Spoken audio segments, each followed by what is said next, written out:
Comment trouver son premier emploi au Canada?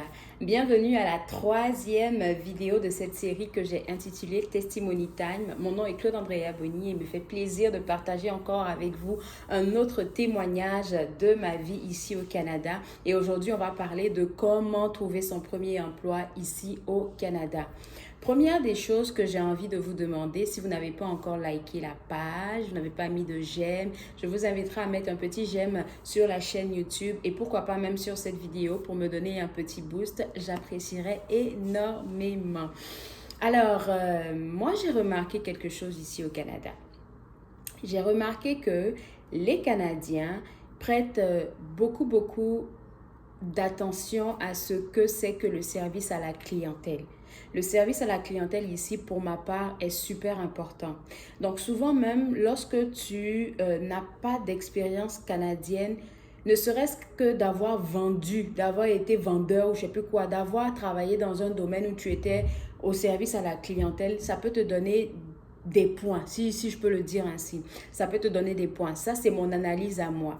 Alors, on va parler de ma recherche d'emploi. Pour ceux qui n'ont pas suivi la vidéo numéro 2, je vous inviterai à aller suivre la vidéo numéro 2 parce que c'est une forme de chronologie que je suis en train de faire depuis la vidéo numéro 1 de mon processus d'immigration et de ma vie ici au Canada. Donc aujourd'hui, comme j'ai dit, on va parler de comment trouver son premier emploi et je vais vous donner une petite astuce que moi je trouve importante pour pouvoir vous créer un réseau, pour pouvoir créer des opportunités d'emploi pour vous.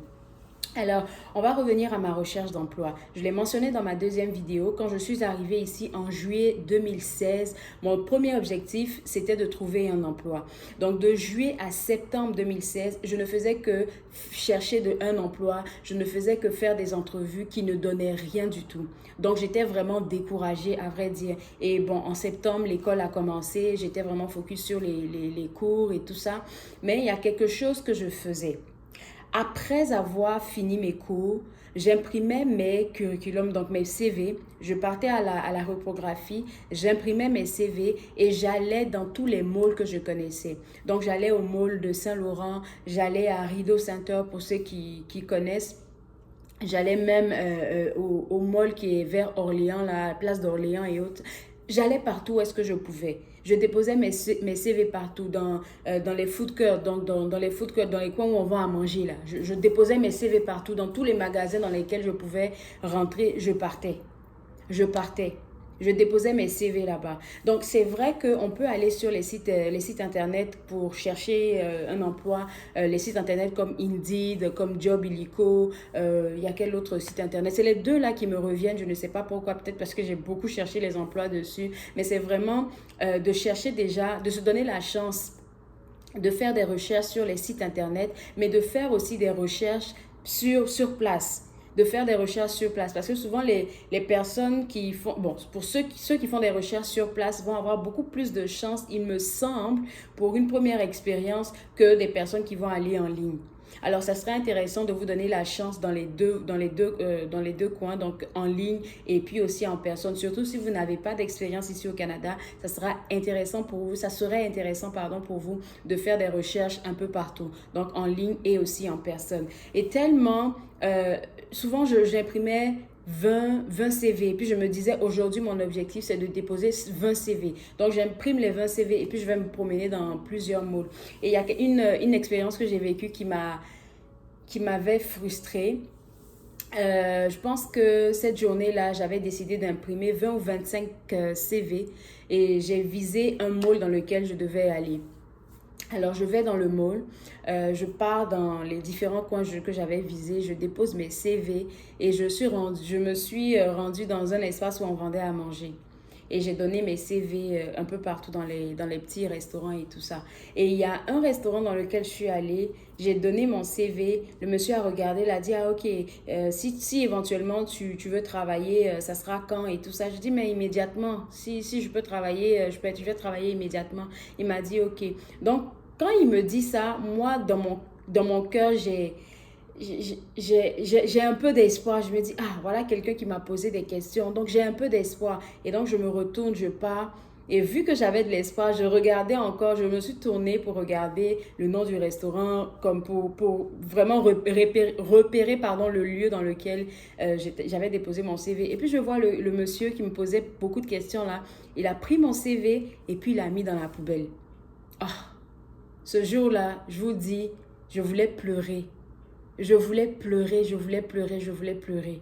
J'étais là, je l'ai regardé, j'ai dit, mais attends, on ne peut pas être aussi hypocrite à ce point-là. Tu m'as posé toutes ces questions-là, c'est pour prendre mon CV et puis le mettre à la poubelle. Tu aurais pu dire que tu n'embauches pas, j'aurais pu donner le CV à quelqu'un d'autre. Et ça m'a fait vraiment, vraiment, vraiment, vraiment très, très mal. Mais tenez-vous bien, c'est là que je vous dis que Dieu, il existe et je crois en lui.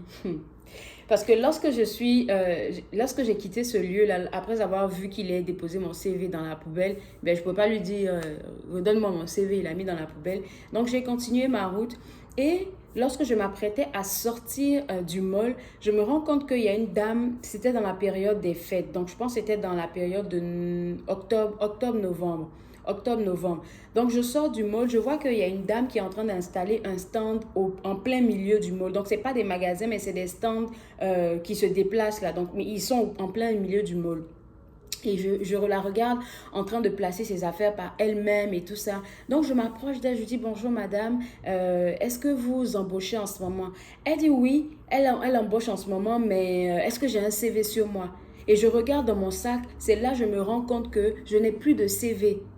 Je n'ai plus de CV parce que le dernier CV que j'avais, je l'ai donné à ce monsieur-là qui l'a jeté dans la poubelle. Et là, j'étais fâchée. J'étais fâchée. Je lui ai dit, je suis désolée, j'ai pas de CV et tout ça. Elle a dit, ok, il n'y a pas de problème. Donc, si tu rentres à la maison, voici ma carte, envoie-moi ton CV.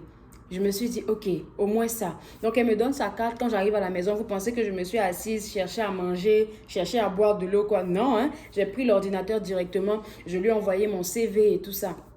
Et puis, elle m'a envoyé un courriel pour me demander quand est-ce que je serais capable de commencer. Puis, je lui ai dit, maintenant, là, si tu me dis maintenant, là, on peut commencer. Moi, il n'y a pas de problème. Il y a longtemps que je cherche un emploi et tout ça. Elle a dit, OK. Et puis, bon, on a commencé. Mais l'affaire, c'est que moi, je cherchais un emploi qui allait être sur la durée, mais elle m'a dit elle pouvait m'embaucher seulement pour 3 mois parce que son stand qu'elle avait là, c'était juste pour la période des fêtes. Donc, ça serait de octobre, si je ne m'abuse, de octobre à janvier. Je me suis dit, c'est pas grave, c'est ma première expérience, je vais pas cracher dessus, je vais le prendre. Ça va me faire entrer un peu d'argent, j'aurai une expérience canadienne à mettre dans mon CV et puis ensuite de ça, je vais continuer de chercher d'autres emplois lorsque le temps va arriver. Donc, j'étais vraiment, vraiment, vraiment, vraiment très contente. Mais cette période où est-ce que je cherchais un emploi là, et je pense que beaucoup d'immigrants, qui soient nouvel arrivants ou quoi d'autre là, c'est une phase que vous traversez, que j'ai aussi traversée, ça fait mal. C'est épuisant en fait, ça t'épuise, ça bouffe ton énergie, la recherche d'emploi, et c'est encore pire quand tu ne trouves rien.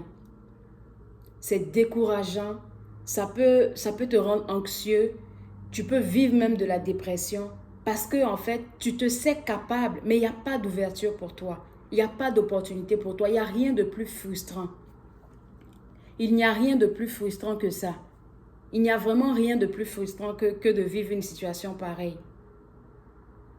Et moi, il m'est déjà arrivé de rentrer à la maison en pleurant. Il m'est déjà arrivé de rentrer à la maison en pleurant parce que je me suis dit, ok, je fais tout ce que je peux faire, mais il n'y a rien. Il n'y a rien de positif, il n'y a pas de lueur, il n'y a pas de lueur d'espoir là qui pointe à l'horizon. Il n'y a rien, il n'y a rien.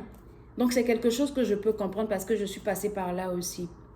Alors après cette expérience-là, j'ai eu un deuxième emploi encore en magasin où est-ce que je vendais des tenues et je suis restée là-bas jusqu'à la fin de mes études. Ça c'était un autre emploi où est-ce que je pense que la grâce de Dieu m'a accompagnée parce que lorsque j'ai fait cette entrevue-là, j'ai dit à la dame, je ne suis pas très à l'aise en anglais. Je suis beaucoup plus à l'aise en français, mais vraiment pas trop en anglais. Et tout ça, elle a dit, ok, il n'y a pas de problème. En fait, même, ils recherchent quelqu'un qui parle vraiment de manière très fluide le français parce que la majeure partie de leurs clientes sont francophones. J'étais comme, oh, ok. Donc ça, c'était un autre cadeau que j'avais eu de la part de Dieu. Parce que moi, pour moi, là, les opportunités, les ouvertures que j'ai, c'est seulement Dieu qui est capable de faire ça. Alors, on va arriver maintenant à ce petit élément-là que j'ai envie de partager avec vous, qui, je pense, crée un réseau et ouvre des portes professionnelles. Et cet petit élément-là, c'est rien de plus que le bénévolat. le bénévolat. La première expérience de bénévolat qui m'a été présentée, c'était à une période où je cherchais un emploi. C'est une période où j'avais pas le temps à perdre là, à venir travailler sans être payée. Mais heureusement que j'ai eu la sagesse d'esprit de le faire. Et cette expérience-là, c'était laquelle? C'était d'être, comment ça s'appelle là? Je faisais partie de l'équipe pour la journée des étudiants internationaux, pour les journées portes ouvertes, c'est ça. Pour les journées portes ouvertes. J'étais à ce poste-là. Et en fait, lorsque j'ai travaillé pour cette journée, mon rôle, je vais parler de mon rôle en tant que... C'était quoi le rôle là? C'était quoi le rôle? Je ne sais plus. Mais en tout cas, je travaillais pour la journée d'accueil et lorsque j'ai travaillé, on nous attribuait des groupes. On nous attribuait des groupes pour les nouveaux étudiants qui arrivaient dans l'école. On devait leur montrer les différentes classes, on devait leur faire le tour du propriétaire. Et ensuite de ça, on avait une présentation qu'on devait leur faire. Et c'est moi qui devais présenter ça dans mon groupe. On était deux par groupe, je pense. Deux personnes on devait avoir en charge un groupe. Donc, 2 représentants, on va dire, du collège qui devaient accompagner les nouveaux étudiants pour la journée porte ouverte. Et moi, je faisais les présentations et tout ça. Et il y a des personnes de mon groupe qui sont allées faire un rapport à la gestionnaire, à celle qui s'occupait de nous, qui disait que, oh, le groupe de cette fille-là, c'était vraiment bien parce qu'elle nous a bien expliqué les affaires, nous a bien fait ci, elle nous a bien fait ça, elle nous a bien fait ça. Et du coup, la dame, elle a commencé à m'observer, elle a commencé à me regarder.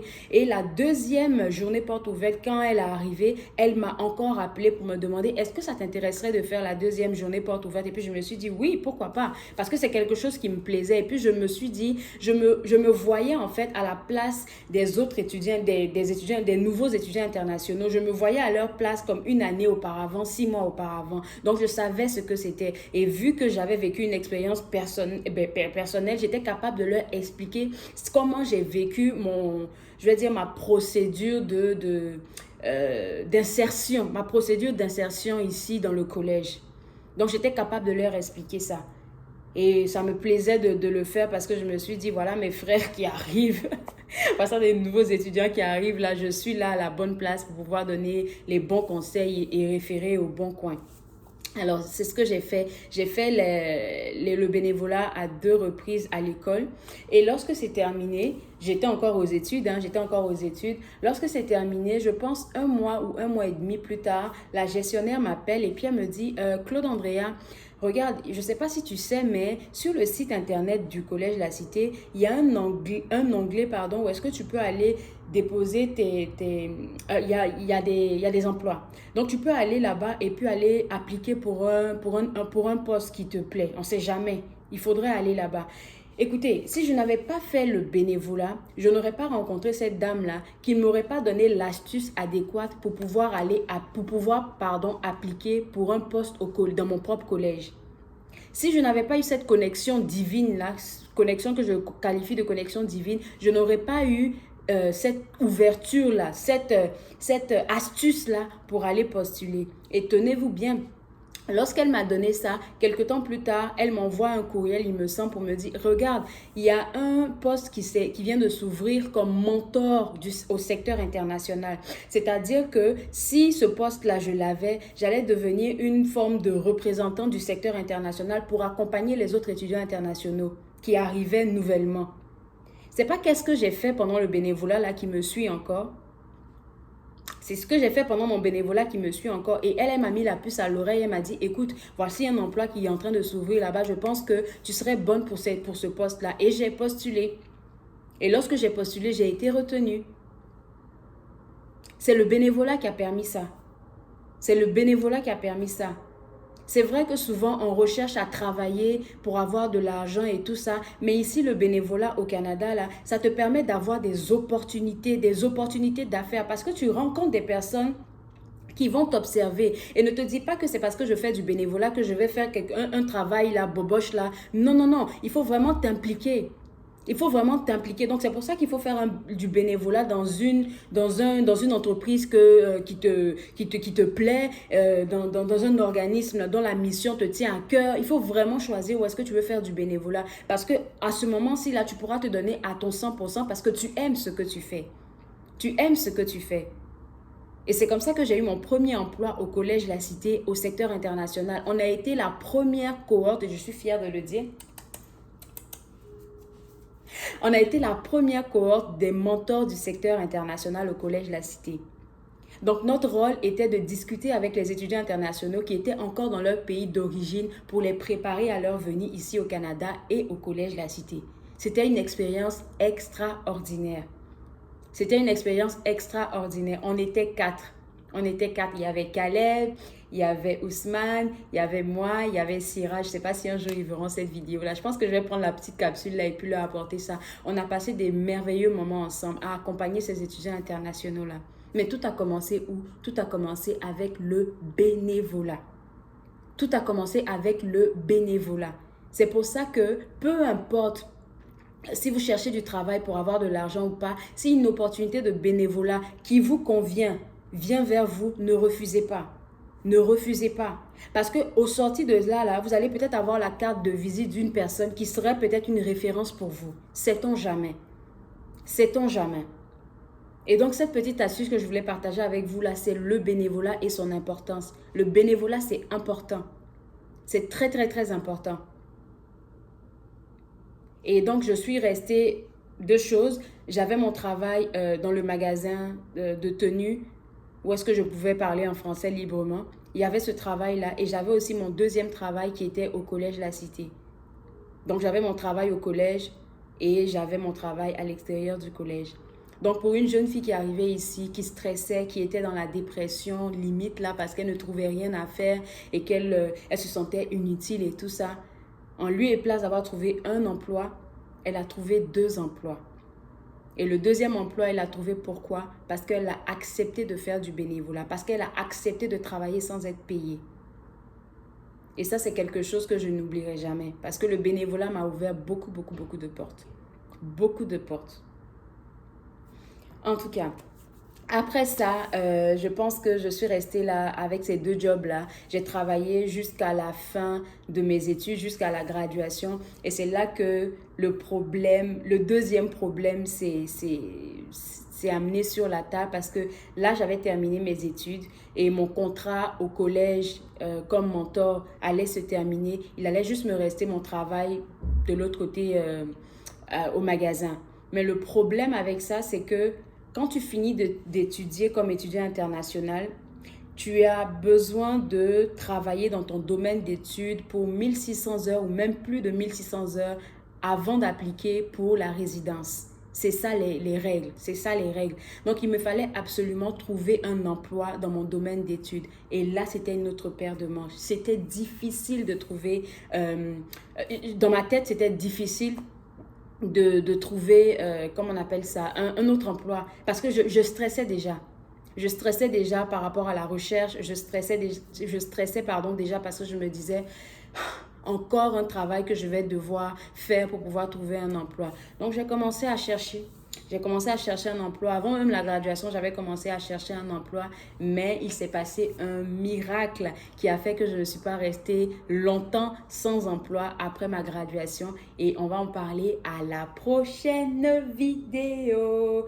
J'espère que ça vous a plu. J'espère que cette série-là, elle va aider beaucoup de personnes d'une manière ou d'une autre, étudiant international ou pas. C'est sûr qu'on ne va pas seulement parler de mon histoire comme étudiante et tout blablabla. Il y a plusieurs sujets que je vous réserve, mais pour l'instant, je veux que vous puissiez suivre chronologiquement qu'est-ce que j'ai pu vivre pour arriver où est-ce que je suis aujourd'hui, à arriver à être une star de la télé. Je vais oser le dire aujourd'hui avec un peu d'humour, avec beaucoup d'humilité aussi, avec beaucoup d'humilité. Écoutez, on se parle à la prochaine fois. Et la prochaine fois, comme j'ai dit, on va parler de comment j'ai pu trouver un emploi après ma graduation. Bye!